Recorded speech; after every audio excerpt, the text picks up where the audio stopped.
আমাদের টিয়া পাখির ডায়েরি চ্যানেলের নিত্য নতুন রোমান্টিক ভালোবাসার গল্প পেতে ও শুনতে আমাদের চ্যানেলটিকে সাবস্ক্রাইব করে পাশে থাকুন। ধন্যবাদ। খুব ভালো কথা, কিন্তু প্রবলেম একটাই, আই ডোন্ট ডিল উইথ বিট্রেয়ার্স। আমি বেঈমানদের সাথে ডিল করি না। শুভ্রের এই অদ্ভুত কথায় উপস্থিত কেউ কিছু বুঝতে পারল না। সবার মুখ চাওয়াচাই করতে লাগলো। মিরাজ ব্রু কুঁচকে বলল। What do you mean? আপনি কি বলতে চাইছেন? শুভ্র সরাসরি মিরাজের চোখের দিকে তাকিয়ে পাথুরে গলায় বলল, আমি ডিল করব না আপনাদের সাথে। It's that simple. মিরাজ এবার মেজাজ হারিয়ে বলল। তার কারণ, রিজনটা তো বলবেন। শুভ্র সিগারেটের ছাই ছেড়ে বলল, I don't give explanations to everyone. সব কিছু কৈফিয়ত আমি দিই না। সো সহজ কথা, আমি ডিল করব না। আসে, ডিল এখানে ক্যান্সেল।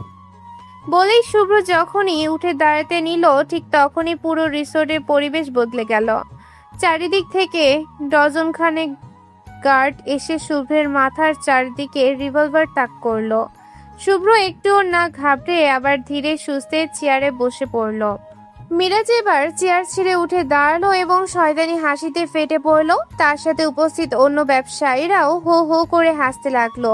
মিরাজ হাসতে হাসতে শুভ্রের খুব কাছে এসে নিচু হয়ে বলল, মিস্টার সাইফান, আপনি মনে হয় আমার বিষয়ে খুব একটা ভালো জানতেন না, তাই কার সাথে ডিল ক্যান্সেল করতে চাইছেন আপনার কোনো ধারণাই নেই।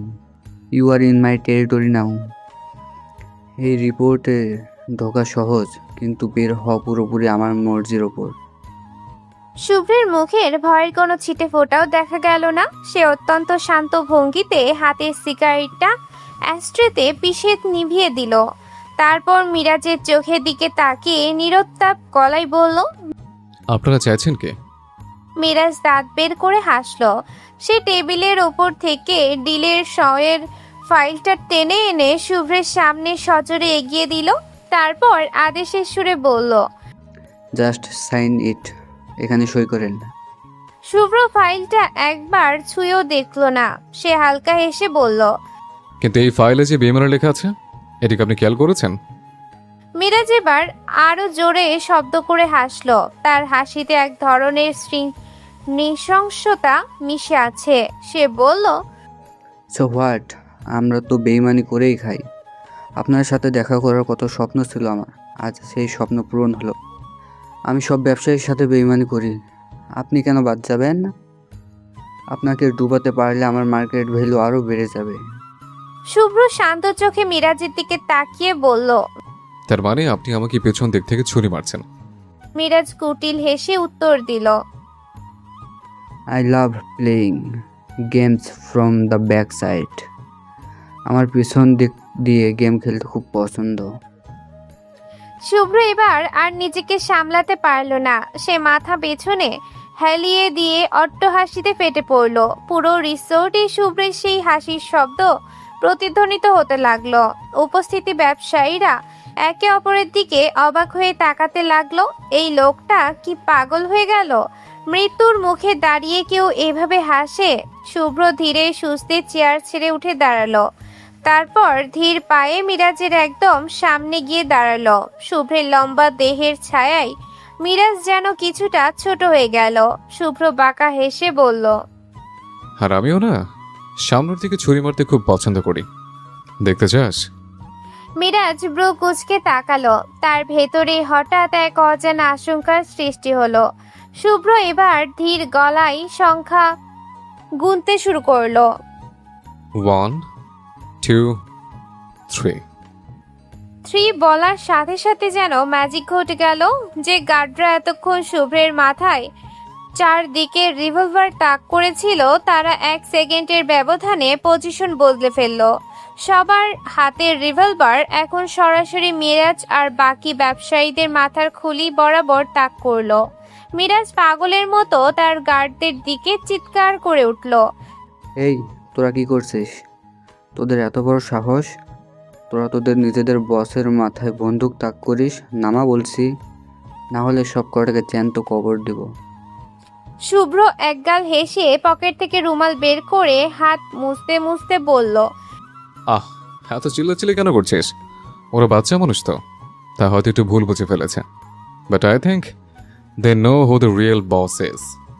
মিরাজ এবার আক্রোশে ফেটে পড়ে শুভ্রের দিকে তাকিয়ে বলল, শুভ্র, তুই চিট করছিস।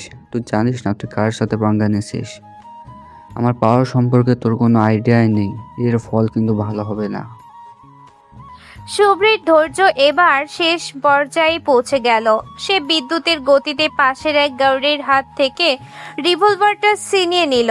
তারপর মিরাজের শার্টের কলার খামচে ধরেই সজোরে তাকে টেবিলের উপর আছড়ে দিল।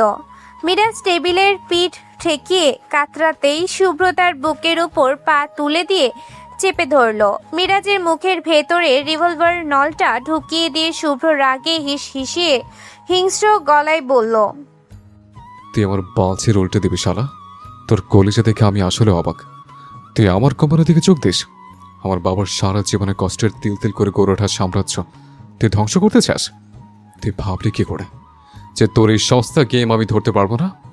তোর 14 গোষ্ঠীর পরিচয় আর তোর প্রতিটা নোংরা চাল এই সাইফান শুভ্র চৌধুরীর জীবন অনেক আগেই লেখা হয়ে আছে।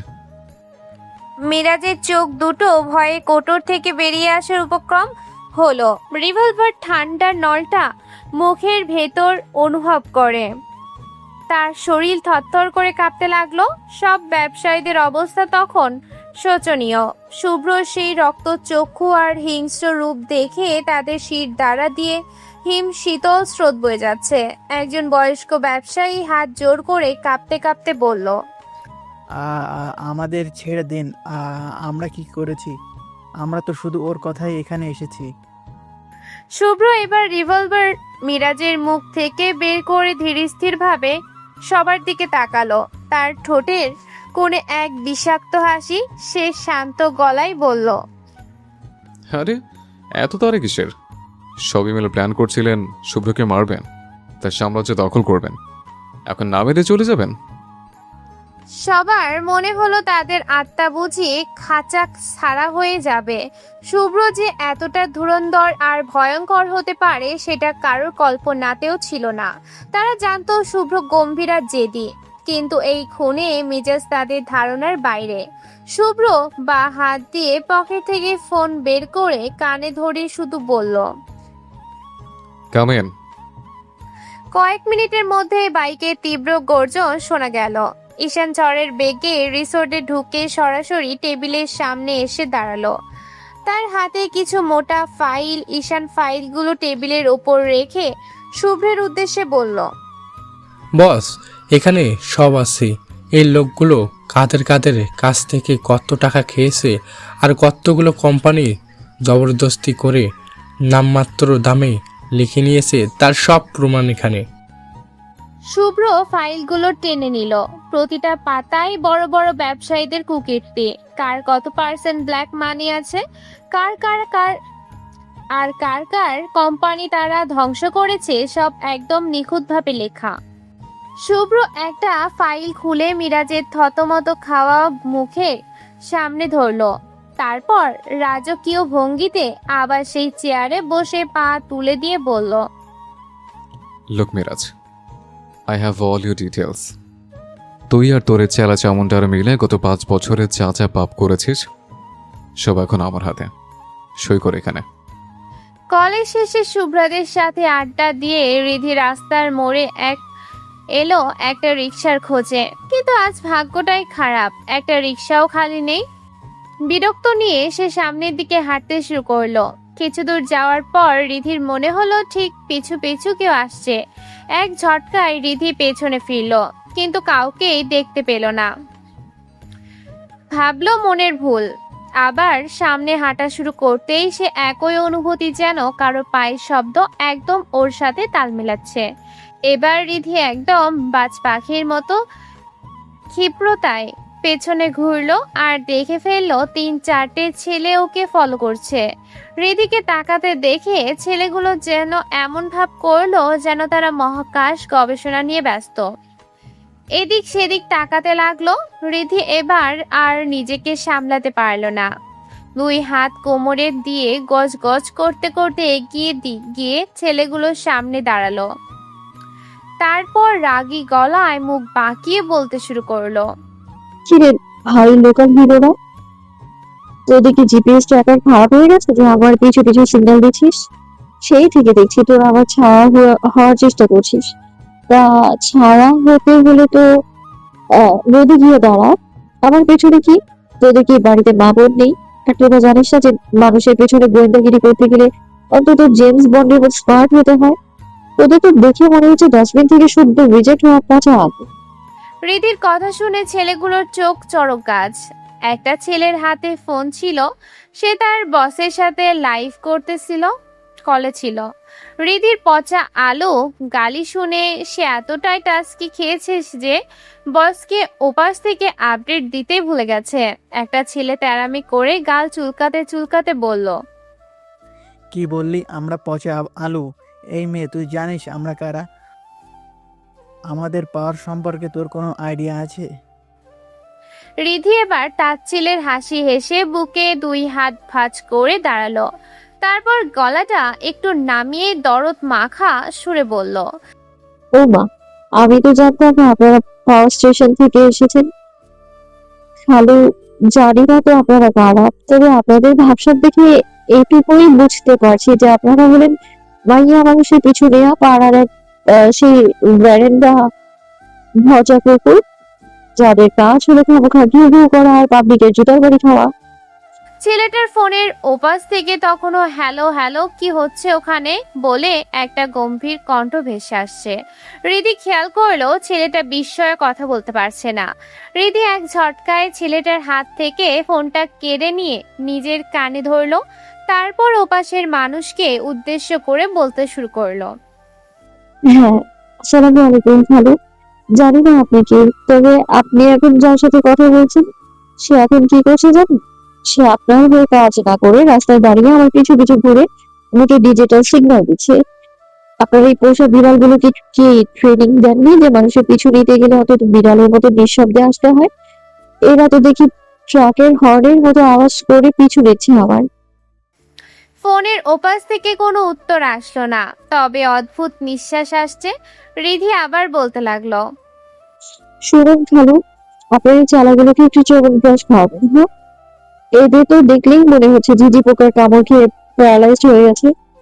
এরা আমাকে ফলো করবে কি? এদের তো নিজেদের ছায়া দেখলেই মনে হয় হার্ট অ্যাটাক করবে। আর শুনেন, এদের দিয়ে যদি গোয়েন্দাগিরি করেন তবে আপনার ইজ্জত তো পাড়ার ড্রেনে গিয়ে সাঁতার কাটবে।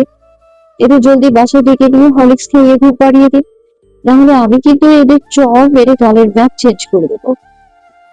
রিধির এই ধামাকা কথা শুনে ফোনের ওপাশে নির্বাণের ঠোঁটের কোণ থেকে জ্বলন্ত সিগারেটটা ফসকে নিচে পড়ে গেল। সে পাথরের মতো স্তব্ধ হয়ে রইল। এত কিছু বললেও আর সাহস হলো না দাঁড়িয়ে থাকার রিধির। অচেনা ওই ছেলেদের সামনে দাপট দেখালেও ভেতরে ভেতরে সে বেশ কুঁকড়ে গেছে। ঝট করে ফোনটা ছেলেটার হাতে ধরিয়ে দিয়ে বড় বড় পা ফেলে ওখান থেকে সে হন হন করে চলে গেল। একটা রিকশায় উঠে নিজের বুকের ওপর হাত রেখে বড় বড় শ্বাস নিতে নিতে নিজেই নিজের ওপর অবাক হলো সে। রিদি, তুই কবে থেকে এত কথা বলতে শিখলি? ব্যাপার কি বলতো? তুই দিন দিন বড্ড বেশি কথা বলতে শিখে গেছিস। বেয়াদব মেয়ে একটা, তোকে একদম ছাড়ো পেটা করা দরকার। কান ধরে ছেলেগুলো অনেকক্ষণ ধরে ওঠবোস করেছে। তাদের সামনে জমের মতো নিস্তব্ধ হয়ে দাঁড়িয়ে আছে নির্বাণ। তার চোখের চাহনিতে ফুটে ওঠা রাগ দেখে ছেলেগুলোর কলিজা শুকিয়ে যাচ্ছে। একটা ছেলে হাঁপাতে হাঁপাতে অতি কষ্টে বলল। নির্বাণ দাঁতে দাঁত চেপে গম্ভীর স্বরে বলল, চুপ। আর একটা কথা বলে একটার দাঁত আমি পাটি থেকে খুলে ফেলবো। তোদের কি আমি টাকা কম দেই রে, যে তোদের মতো কয়েকটা ধামড়াকে একটা মেয়ের কাছ থেকে এসব কথা শুনতে হবে? তো রাগী হলে ওখানেই ওরে ধরে নিয়ে আসতি। সেখানে দাঁড়িয়ে থেকে কি ওই মেয়ের লেকচার শুনছিলে আর বালের আঙ্গুল চুষছিলে? ছেলেগুলো আর কথা বাড়ানোর সাহস পেল না। তারা বুঝলো আজ নির্বাণ চরম খ্যাপা। কিছুক্ষণ পর নির্বাণ নিজের পার্সোনাল রুমে এসে ঢুকলো। নিজের রুমেও তার কানে বারবার রিধির সেই তীক্ষ্ণ কণ্ঠ আর অদ্ভুত ঝাড়িগুলো বাজছে। তার বুকের বা পাশটা কেন জানি এক অদ্ভুত ছন্দে ধকধক করছে। নির্বাণ দেওয়ালে টানানো বিশাল এক ফ্রেমের ছবির দিকে তাকালো। ছবিতে একটা মেয়ের অমলিন হাসি মাখা মুখ, যে কিনা পাগলিটার মতো আইসক্রিম খাচ্ছে, আর সে আইসক্রিম তার থুতনিতে আর মুখে লেগে আছে, ঠিক যেন একটা অবুঝ শিশু। নির্বাণ ধীর পায়ে গিয়ে ছবির ওপর হাত বুলিয়ে মায়াবী গলায় বলল, জানো প্রিয়দর্শী, আজ 3 বছর পর প্রথমবার তুমি ছাড়া অন্য কেউ আমার এই বুকের হার্টবিট কাঁপিয়ে দিল। ঠিক যেমনটা তুমি আমাকে 3 বছর আগে করেছিলে, আজ বহু সে একই রকম অনুভূতি ওই মেয়েটা দিল। কেন এমন হলো? আমি জীবনে তো তুমি ছাড়া অন্য কোনো নারীর অস্তিত্ব ছিল না, তবুও কেন একটা অপরিচিত মেয়ে আমার হৃদস্পন্দন উলটপালট করে দিল? নির্বাণ এক দীর্ঘশ্বাস ছেড়ে জানালার বাইরে তাকিয়ে আবার বলল, তবে তুমি কোথায় আছো প্রিয়দর্শী? তোমাকে তো আমি কম খুঁজলাম না, পুরো শহর এমনকি বিদেশের মাটিও তন্ন তন্ন করে খুঁজেছি, কিন্তু কোথাও তোমাকে পেলাম না। জানো, সেদিন তোমার ওই আইসক্রিম মাখা মুখটা দেখে আমার বুকটা এতটাই জোরে কাঁপছিল যে আমি নিজের মধ্যেই ছিলাম না। সেদিন যদি ভালোবাসার এই আকুলতা বুঝতাম, তবে তোমাকে সেদিন আমি বুকের ভিতরে পিষে ফেলতাম, কোথাও কোনোদিন যেতে দিতাম না তোমাকে। নির্বাণ কথাগুলো বলে চোখ বন্ধ করলো। অন্ধকার চোখের পাতায় ভেসে উঠল সেই 3 বছর আগের আইসক্রিম মাখা মুখটা। সেই নিষ্পাপ মুখটার মাথায় নির্বাণ আজও একা, আজও সিঙ্গেল। কোনো নারী পারেনি সেই মুখটার স্মৃতি মুছে দিতে, দিয়ে তার মনে জায়গা করে নিতে। তাকে আজও খুঁজে পায়নি সে, তবুও নির্বাণ অপেক্ষায় আছে। একবার যদি সেই নারীকে পায়, তবে 1 সেকেন্ডও দেরি করবে না, সোজা নিজের নামে দখল করে নিবে তাকে। শুভ্র সব ব্যবসায়ীদের কাছ থেকে সাইন নিয়ে রিসেপশন থেকে বেরিয়ে ঈশানের উদ্দেশ্যে বলল, শোনো ঈশান, এসব ফাইল যাদের যাদের কোম্পানি তাদের দিয়ে আসবে, আর তুমি কাল আমাদের বাড়িতে আসবে। ঈশান মাথা নেড়ে সায় দিয়ে বলল। ওকে বস। শুভ্র আর দাঁড়ালো না, বাইক স্টার্ট দিয়ে তীব্র গতিতে বাতাসের সাথে মিশে গেল। রিধি বাড়িতে এসে লম্বা একটা শাওয়ার নিয়ে ফ্রেশ হলো। ড্রয়িং রুমে ইমনকে বসে টিভি দেখতে দেখে সেও গিয়ে পাশে বসলো। তারপর আয়েশ করে ইমনের চিপসের প্যাকেট থেকে চিপস বের করে খেতে লাগলো। হঠাৎ ইমন প্রশ্ন করলো, আপু, তুমি কি শুভ্র ব্রোকে ভালোবাসো? রিধি মাত্র একটা চিপস মুখে দিয়ে গিলতে যাচ্ছিল ইমনের কথা শুনে চিপসটা গলায় আটকে বিষম খেলো সে। রিধি ইমনের দিকে রাগী চোখে তাকিয়ে কাঁচতে কাঁচতে বলল, কে বলেছে তোকে যে আমি শুধু ভাইকে ভালোবাসি? ইমন বাঁকা হেসে বলল, তোমার গাইড। মানে? মানে আজ আমি তোমার রুমে গিয়েছিলাম, সেখানে তোমার কিছু গাইড দেখেছি। সেখান থেকে একটাতে স্পষ্ট লেখা ছিল, আই লাভ ইউ শুভ্র ভাই। কথাটা শুনে রিধির কলিজাটা শুকিয়ে গেল। সাথে সাথে শুরু হলো জোর ধাক্কা। রুম থেকে রাবেয়া এহসান বেরিয়ে রিধিকে হিক্কা তুলতে দেখে তাড়াতাড়ি ডাইনিং টেবিল থেকে পানি এনে দিলেন। রিধি এক নিঃশ্বাসে গল গল করে পানি খেয়ে হাঁপাতে লাগলো। রাবেয়া এহসান চিন্তিত হয়ে বললেন, হঠাৎ এমন হিক্কা উঠলো কিভাবে? ইমন মস্করা করে পাশ থেকে ফোন কাটলো। গাইডের কথা শুনে রাবিয়া বেগম অবাক চোখে তাকালেন। গাইড মানে? রিধি এবার চোখ পাকিয়ে ইমনের দিকে তাকালো। ইমন মুখ টিপে হাসছে।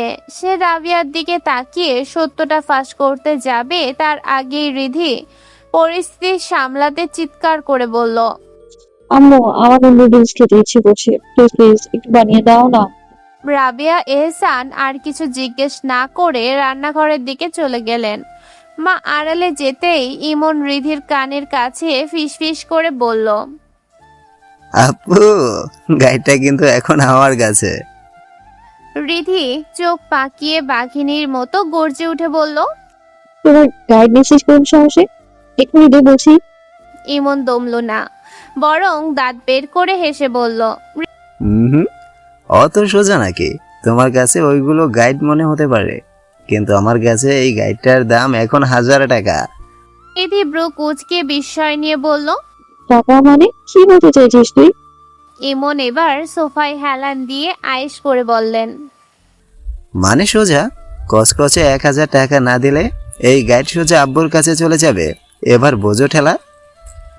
রিধি ভয়ে সজোরে একটা ঢোক গেল। নিজের বাবার হাতে ওই লেখাটা পড়া মানে আত্মাহুতি দেওয়া। সে আমতা আমতা করে কাঁদো কাঁদো গলায় বলল। এ ভাই, এতগুলো টাকা আমি কই পাবো? ইমন পা নাচাতে নাচাতে বলল, সেটা কি আমি জানি? টাকা দাও, গাইড নাও। টাকা দিবা না তো অনলি বাস খাবা ঝাঁকা নাকা। রিধি এবার রাগে ফুঁসতে ফুঁসতে বলল, ইমন, তুই কিন্তু বড্ড বেশি করছিস। আমি আবার কম কবে করি? এখন বলো, টাকা কি পাবো নাকি আব্বুর হাতে গাইডটা দেবো? রিধি বুঝলো তার এই ঘাড় তেরা ভাই সুযোগ পেলে সত্যি সত্যি বাপের কাছে সব ফাঁস করে দিবে। সে শেষমেশ বিরক্ত হয়ে নিজের জমানো 2,000 টাকা থেকে 1,000 টাকা এনে ইমনের হাতে ধরিয়ে দিল। ইমন টাকাটা নিয়ে তাতে একটা শব্দ করে চুমু খেলো। তারপর হাসতে হাসতে নিজের রুমের দিকে যেতে যেতে বলল, বোন রে ফাঁসাও, টাকা কামাও, বড়লোক হইবা আর সেলুট পাইবা। ইমন গাইডটা এনে রিধিকে দিতেই রিধি ওটা এক রকম ছিনিয়ে নিল। রাগে গজগজ করতে করতে নিজের রুমে চলে এলো সে। গাইডটা খুলে সেই নামটার দিকে অপলক তাকিয়ে রইল, যেখানে 2 বছর আগে নিজের মনের সবটুকু আবেগ দিয়ে লিখেছিল, আই লাভ ইউ শুভ্র ভাই। এই নামটা দেখলেই এর ভেতর কেমন জানি এক অদ্ভুত শিরশিরানি অনুভূত হয়। কেবল মন বলে মানুষটাকে কবে নিজের করে পাবে। এসব আকাশ কুসুম ভাবতে ভাবতে রিধি সিঁড়ি দিয়ে আন মনে নিচে নেমছিল। মনের অজান্তে সুর তুলে সে গেয়ে উঠল, মিলন হবে কতদিনে আমার মনের মানুষের সঙ্গে। ঠিক তখনই ইমনের কর্কশ কণ্ঠ ভেসে এলো, মিলন হবে না কোনো দিনও। রিধি চমকে উঠে মাথা তুলে ড্রয়িং রুমের দিকে তাকালো। আর তাকাতেই তার চোখ ছানা বড়া। সে কি সত্যিই দেখছে নাকি মনের ভুল? বারবার চোখের পলক ফেললো কিন্তু দৃশ্যটা বদলালো না। সোফায় বসে থাকা মানুষটা রক্ত মাংসের। ড্রয়িং রুমের সোফায় শুভ্র আর ইমনকে পাশাপাশি বসে থাকতে দেখে রিধি যেন আকাশ থেকে পড়লো। এই তো কিছুক্ষণ আগে এখানে শুধু ইমন ছিল, হঠাৎ শুভ্র কোথা থেকে আসলো?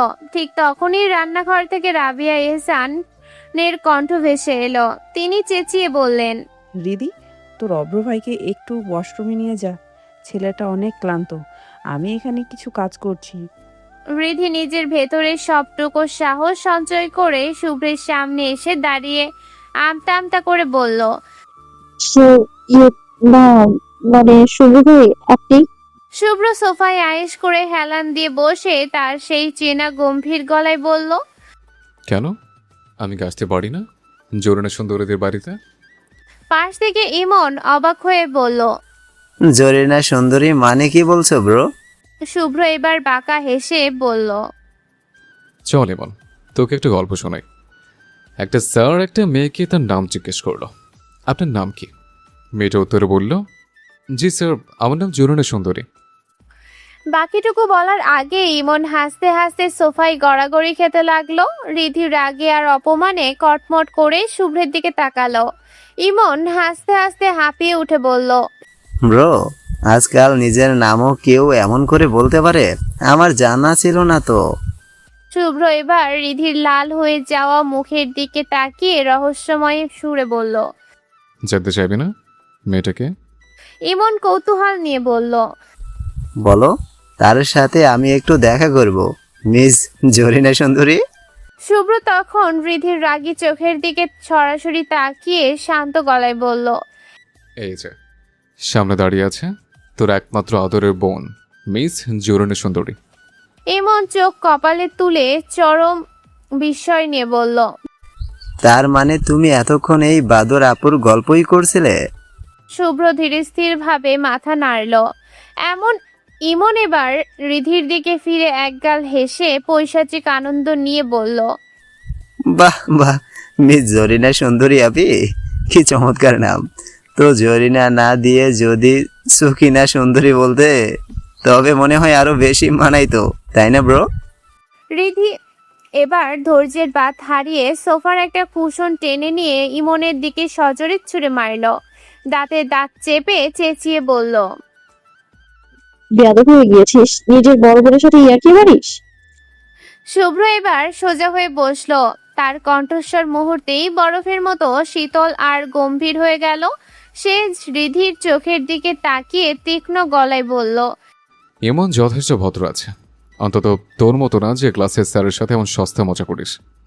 আজ ফুপা আসুক, তোর সব কুকীর্তি আর বেয়াদবের কথা আমি ফুপার কাছে বলবো।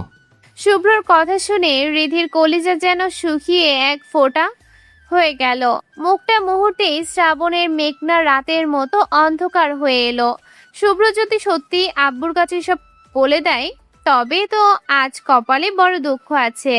রিধি একদম মিয়ে গিয়ে ভয়ে ভয়ে আমতা আমতা করে বলল, ভাইয়া বিশ্বাস করেন, আমি তো জাস্ট একটু মজা করেছিলাম।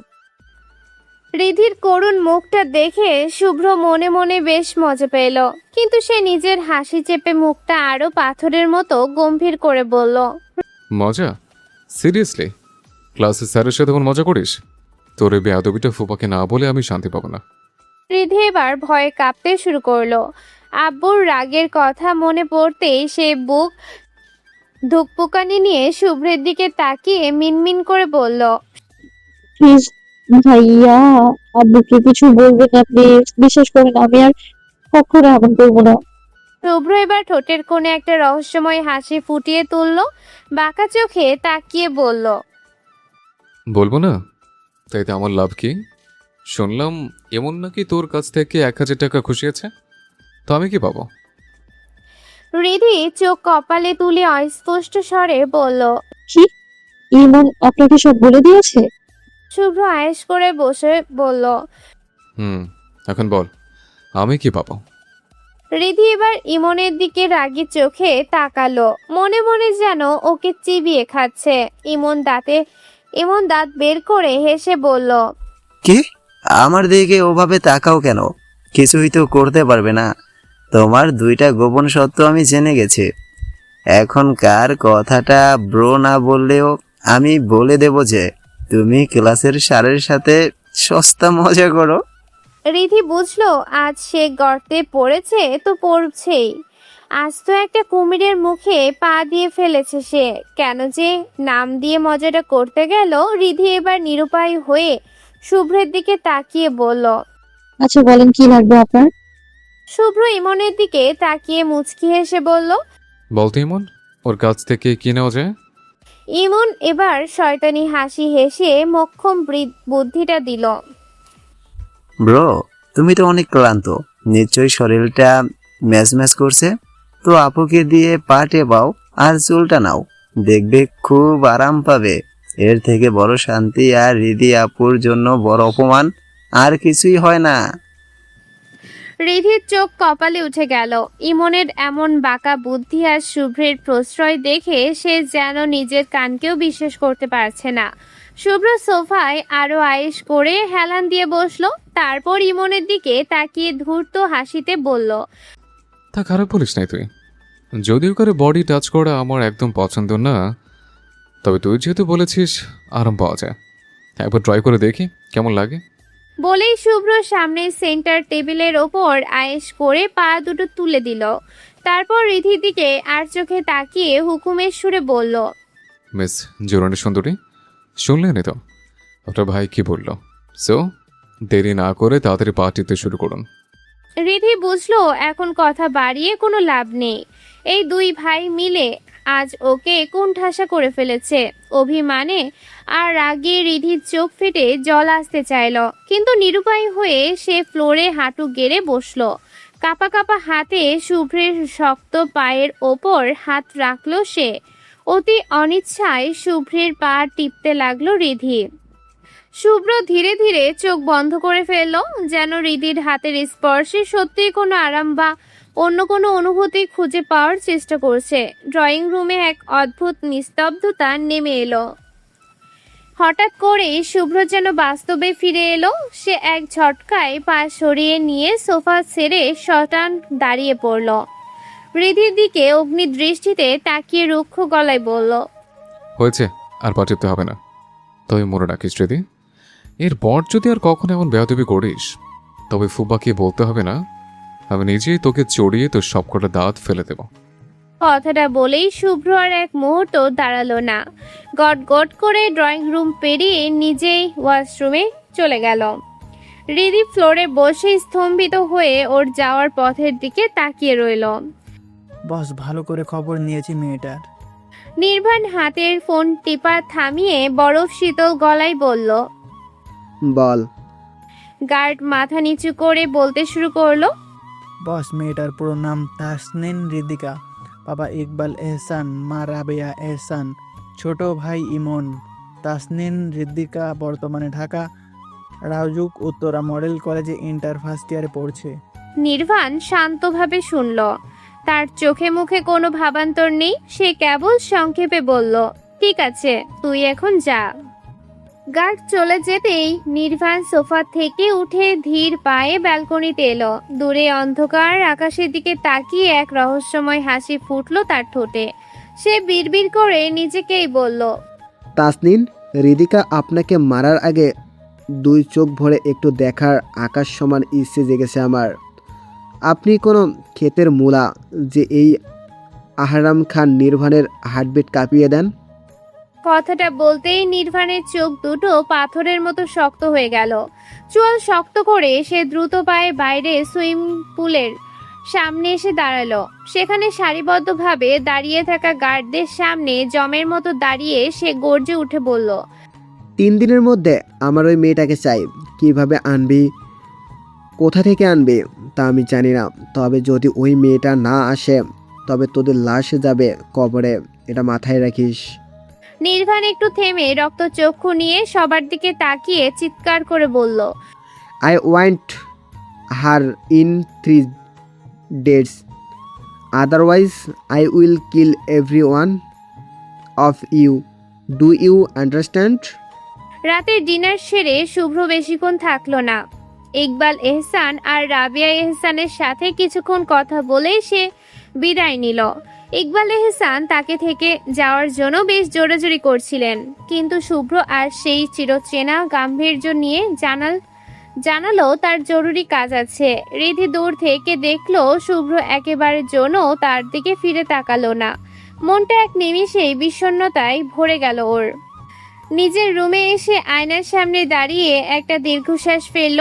সে মানুষটা কি কখনোই তাকে বুঝবে না?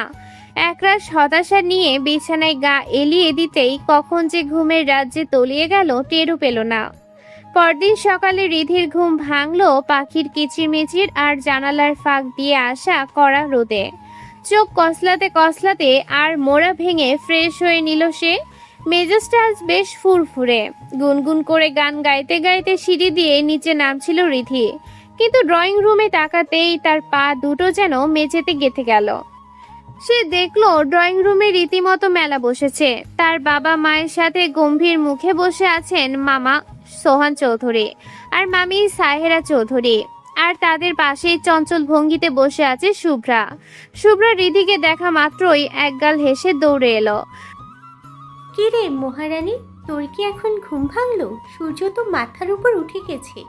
রিধি বিস্ময় নিয়ে ড্রয়িং রুমের দিকে ইশারা করে বলল, তোরা কখন এলি?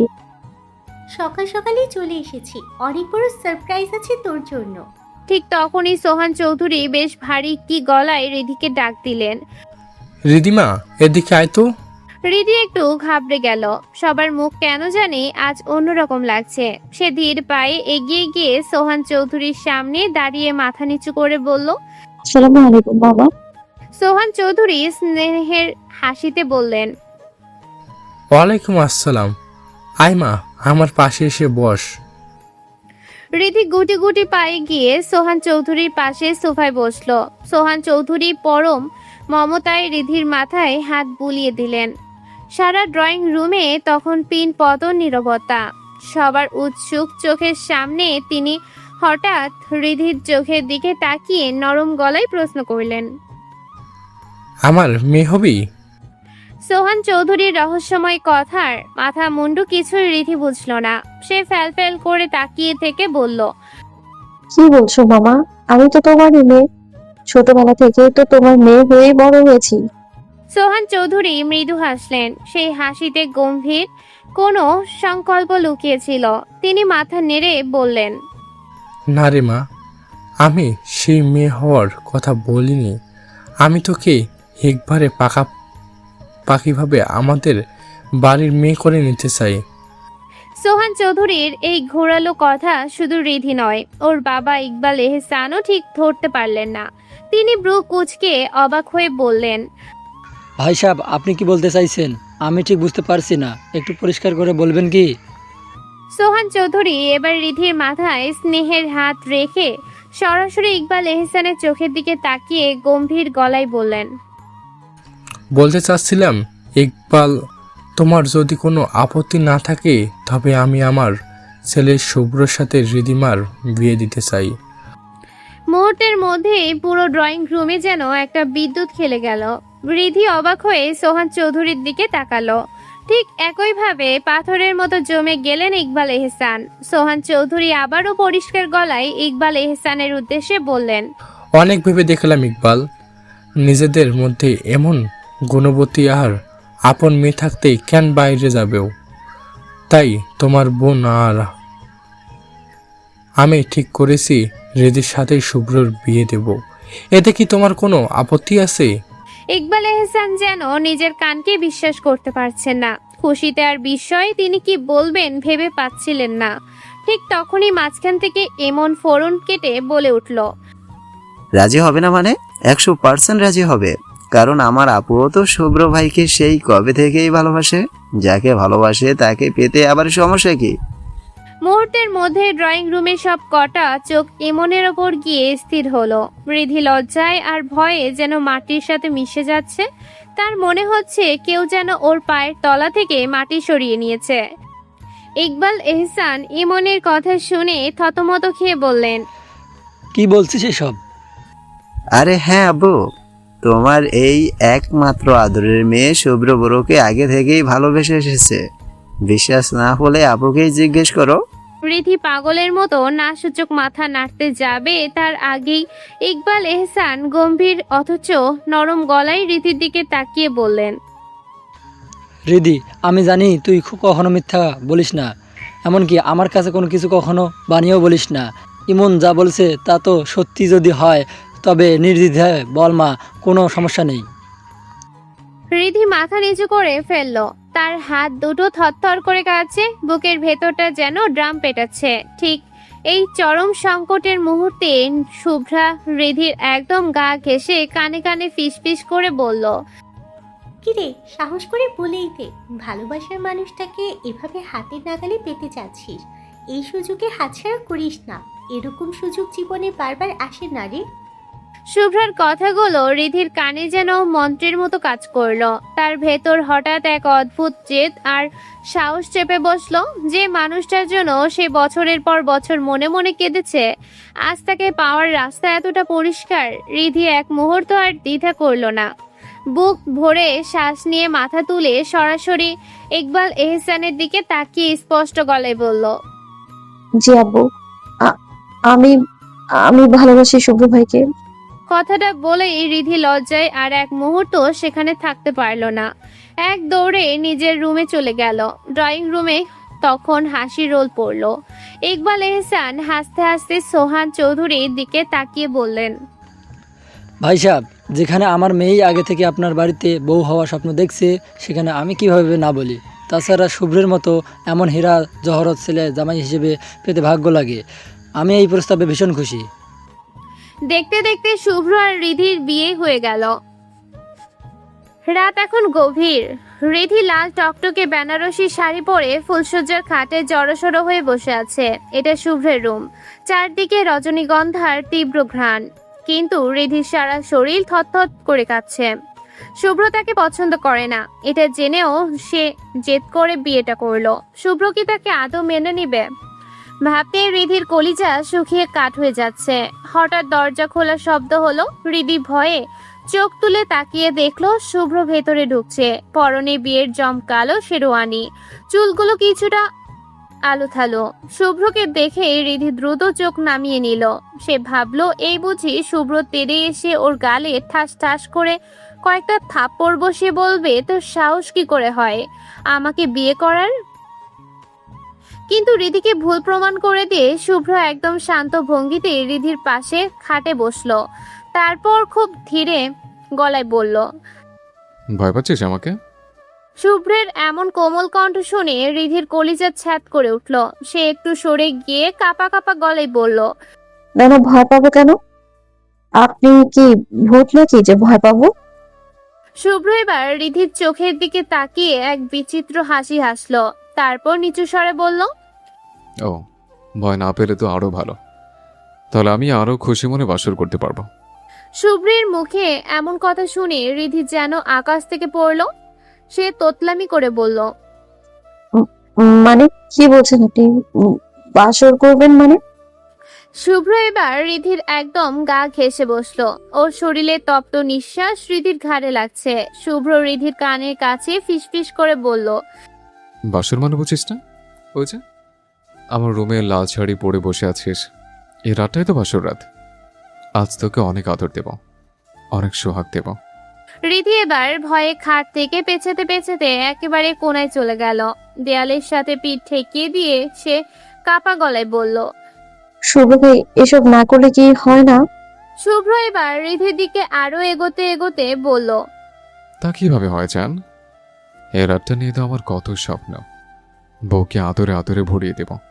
এখন তুই যখন আমার বউ, তখন তোকেই আজ সারা রাত মন ভরে আদর করব। কথাটা বলেই শুভ্র ঝড়ের বেগে রিধির কাঁধ দুটো খপ করে ধরে ফেললো।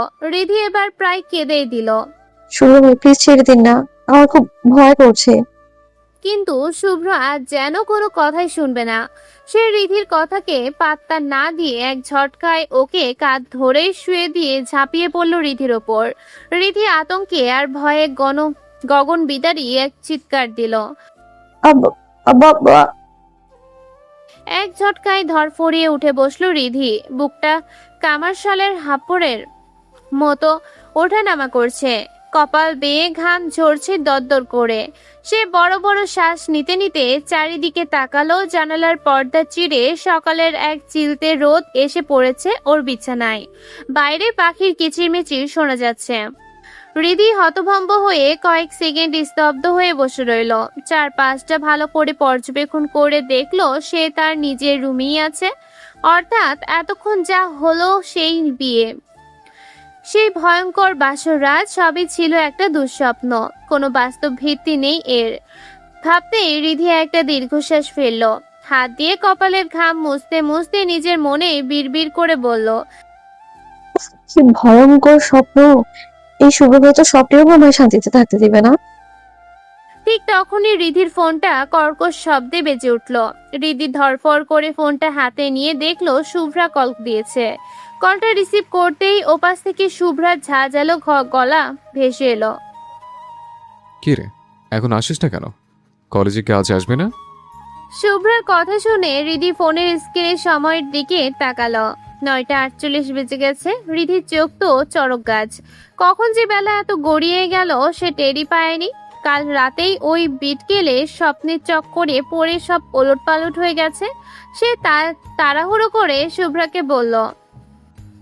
বলেই ফোনটা বিছানায় ছুঁড়ে ফেলে এক দৌড়ে ওয়াশরুমে ঢুকে গেল। কোনো মতে নাকে মুখে পানি দিয়ে দ্রুত রেডি হয়ে না খেয়েই বাড়ি থেকে বেরিয়ে পড়ল সে। পেছন দিকে রাবিয়া এহসান অনেকক্ষণ ডাকলেন নাস্তা করার জন্য, কিন্তু রিধি যেন তখন হাওয়ার বেগে ছুটছে, কিছুই কানে গেল না তার।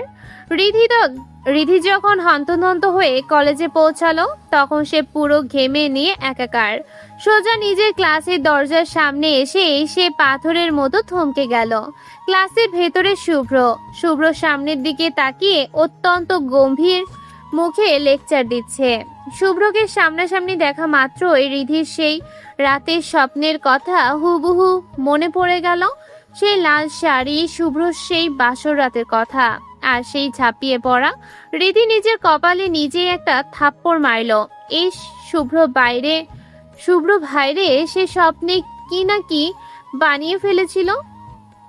রিধি কয়েক সেকেন্ড নিজেকে সামলে নিল, বুক ভরে একটা লম্বা শ্বাস নিয়ে সব আজেবাজে চিন্তা ঝেড়ে ফেলে একদম স্বাভাবিক হওয়ার অভিনয় করলো। তারপর দরজার দিকে এক কদম এগিয়ে বিনীতভাবে বলল। শুভ্র লেকচার থামিয়ে ধীরস্থিরভাবে দরজার দিকে তাকালো। শুভ্র সেই তীক্ষ্ণ চাহনি রিধির শরীরের ভেতর দিয়ে যেন তীরের মতো বিঁধে গেল। শুভ্র বাম হাতের কবজিটা উল্টে ঘড়ির দিকে এক পলক তাকালো। তার চোয়াল শক্ত হয়ে এলো।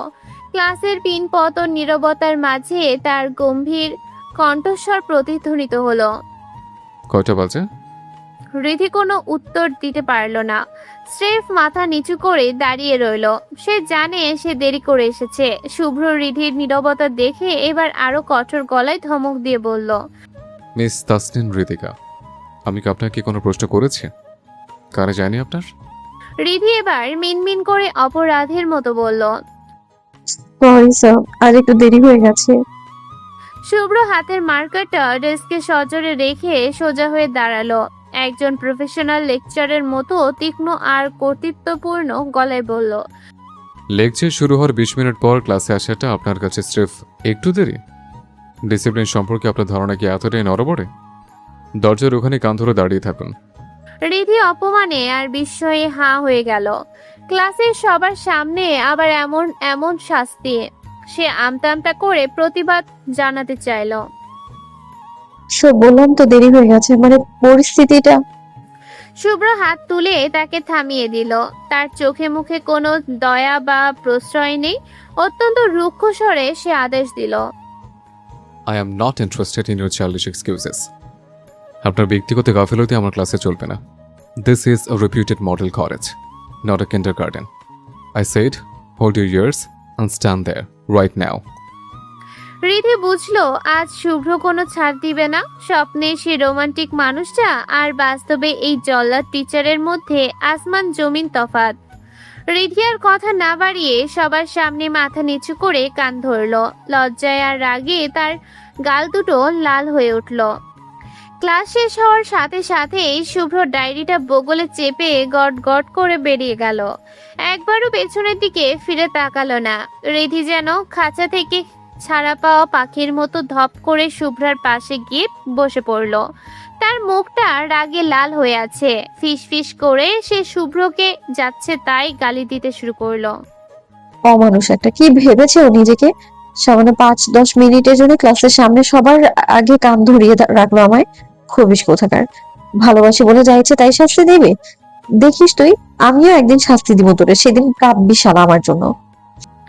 এদিকে করিডোর দিয়ে হাঁটতে হাঁটতে শুভ্রর ঠোঁটে এক চিলতে হাসি ফুটে উঠল। রিধির ওই অসহায় মুখ আর রাগী চাহনিটা মনে পড়তেই তার কঠোরতা যেন এক নিমিষেই কর্পূরের মতো উড়ে গেল। শুভ্র মৃদু হেসে বিড়বিড় করলো। পাগলি একটা। কিছুক্ষণ পর ক্লাসে প্রিন্সিপাল স্যার ঢুকলেন। পিনপতন নীরবতার মাঝে তিনি ঘোষণা করলেন যে প্রতি বছরের মতো এবারেও কলেজে বার্ষিক সাংস্কৃতিক ও বসন্ত উৎসব অনুষ্ঠিত হতে যাচ্ছে। সপ্তাহব্যাপী এই উৎসবে নাচ, গান, নাটক আর আবৃত্তি থেকে শুরু করে নানা ধরনের প্রতিযোগিতার আয়োজন করা হবে। প্রিন্সিপাল স্যার বললেন, এই উৎসব আমাদের কলেজের ঐতিহ্য। আমি চাই প্রত্যেক কোনো না কোনো ইভেন্ট অংশগ্রহণ করো। কার কি প্রতিভা আছে সেটা দেখানোর এটাই সুযোগ। মনিটর, সবার নাম একটা লিস্টে লিখে আজ বিকেলের মধ্যে আমার টেবিলে দিয়ে দাও। প্রিন্সিপাল স্যার যেতেই ক্লাসে শোরগোল শুরু হয়ে গেল। শুভ্রা রিধির কোনোইতে একটা ধাক্কা দিয়ে ফিসফিস করে বলল, কি রে রিধি, তুই তো খুব সুন্দর গান করিস। এবার কিন্তু নাম লেখাতে হবে। কে জানে, হয়তো বিচারকের আসনে শুভ্র ভাইও থাকতে পারে। শুভ্রর নাম শুনে রিধি আবার খেপে গেল। ও যদি বিচারক হয় তবে আমি স্টেজে উঠে গান গাইবো না, বরং ওর উপর দিয়ে স্টিম রোলার চালিয়ে দিব। শুভ্রা রিধির রাগী চেহারার দিকে তাকিয়ে মুচকি এসে টিপ্পনি কেটে বলল, ইস, আমার ভাইয়ার উপর তোর এত রাগ কেন রে? ভাইয়া তো শুধু তোকে ডিসিপ্লিন শেখাতে চেয়েছিল। রিধি এবার যেন ফেটে পড়ল। হাত পা নেড়ে চোখ মুখ কুচকে সে রীতিমতো শুভ্রর নামে নালিশ করতে শুরু করলো। দেখিস না, খালি উঠতে বসতে ধমক। তার উপর সামান্য একটু ভুলের জন্য ক্লাসের সামনে ওভাবে শাস্তি দিতেও 1 সেকেন্ড বুক কাঁপলো না।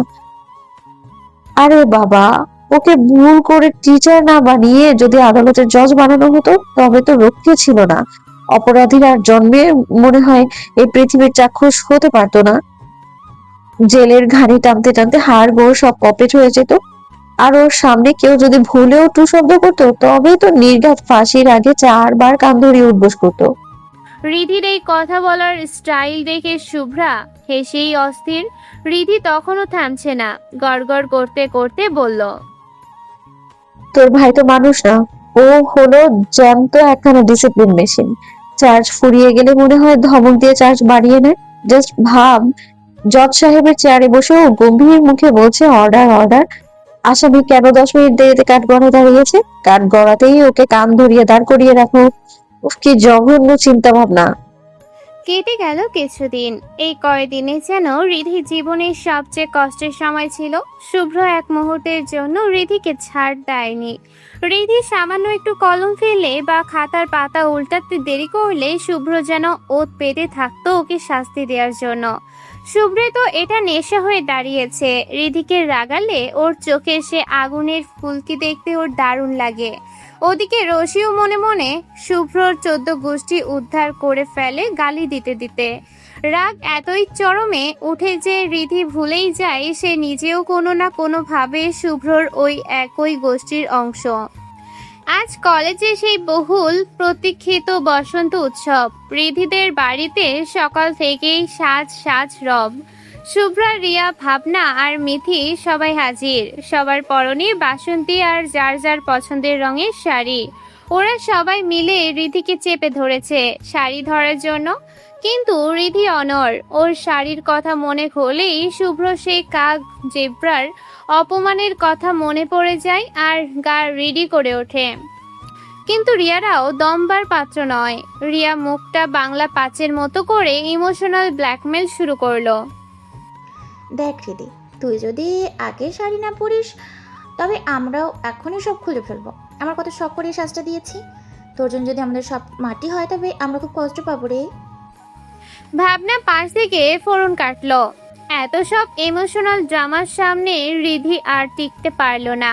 হার মেনে এসে আলমারি থেকে শুভ্র দেয়া সেই নীল রঙের জর্জের শাড়িটা বের করলো। ভাবনা খুব যত্ন করে রিধিকে শাড়িটা পরিয়ে দিল। কুচিগুলো এমন নিখুঁতভাবে বসালো যে রিধির চিপ চিপে গরনের শাড়িটা যেন লেপটে রইল। রিয়ার রিধির ঘন কালো চুলগুলো ব্রাশ করে পিঠের ওপর ছেড়ে দিল। সেই চুল অবলীলায় ওর হাঁটুর নিচে নেমে এলো। শুভ্রা এবার রিধির মেকআপের দায়িত্ব নিল। একদম হালকা টাচ আপ, গালে স্লাইট ব্লাশন আর চোখে ঘন করে কাজল লেপে দিল। সব শেষে রিধি যখন আয়নার সামনে দাঁড়ালো নিজের প্রতিবিম্ব দেখে সে নিজেই থমকে গেল। নীল শাড়ির সাথে রূপালি কাজ করা সিপলেস ব্লাউজ, কানে বড় ঝুমকো আর কপালে একটা ছোট্ট টিপ। খোলা চুলের মাঝখানে নীল শাড়ি পরা মেয়েটাকে কোনো মানবী নয় বরং আকাশ থেকে নেমে আসা কোনো পরী মনে হচ্ছিল। শুভ্রা রিধির চিবুক ছুঁয়ে বলল, আজ আমাদের এই নীলপরীকে দেখে কার যে হার্টবিট বন্ধ হবে তা শুধু আল্লাহই জানে। রিধি আয়নায় নিজেকে দেখছিল আর ভাবছিল সেই খবির শুভ্র ভাই কি আজকেও তাকে কাক বলবে। সবশেষে 4 মূর্তির এই রূপসী বাহিনী বাড়ি থেকে বেরিয়ে কলেজের গেটে পা রাখলো। নীল শাড়িতে রিধি যখন ধীর পায়ে কলেজের মেইন গেট দিয়ে ঢুকলো মনে হলো পুরো ক্যাম্পাসের বাতাসের গতি যেন এক মুহূর্তের জন্য থমকে গেল। গেটে দাঁড়িয়ে থাকা সিনিয়র জুনিয়র সব ছেলের চোখ তখন রিধির ওপর আঠার মতো আটকে গেছে। কেউ হাঁ করে তাকিয়ে আছে, কেউ বা নিজেদের মধ্যে কোনোই দিয়ে গুঁতো মারছে। সারা কলেজ আজ রঙিন সাজে সেজেছে, চারপাশে উজ্জ্বল আলো, ছাত্র ছাত্রীদের আড্ডা আর হাসাহাসিতে মুখরিত চারপাশ। ঠিক তখনই পার্কিং এরিয়া দিয়ে কলেজের ভেতরে ঢুকলো শুভ্র। আজ সে কোনো লেকচারার নয়, যেন কোনো হাই প্রোফাইল সিনেমার হিরো সেট থেকে সরাসরি উঠে এসেছে। শুভ্রর পরনে আজ কুচকুচে কালো রঙের একটা প্রিমিয়াম কটন পাঞ্জাবি, যার হাতাগুলো কোনোই পর্যন্ত ফোল্ড করা, সাদা ফিল্ডিং জিন্স আর পায়ে ব্রাউন লেদার শু। বাঁ হাতে সেই পরিচিত ঘড়ি নেই, আজ জায়গা করে নিয়েছে একটা দামি স্মার্ট ওয়াচ।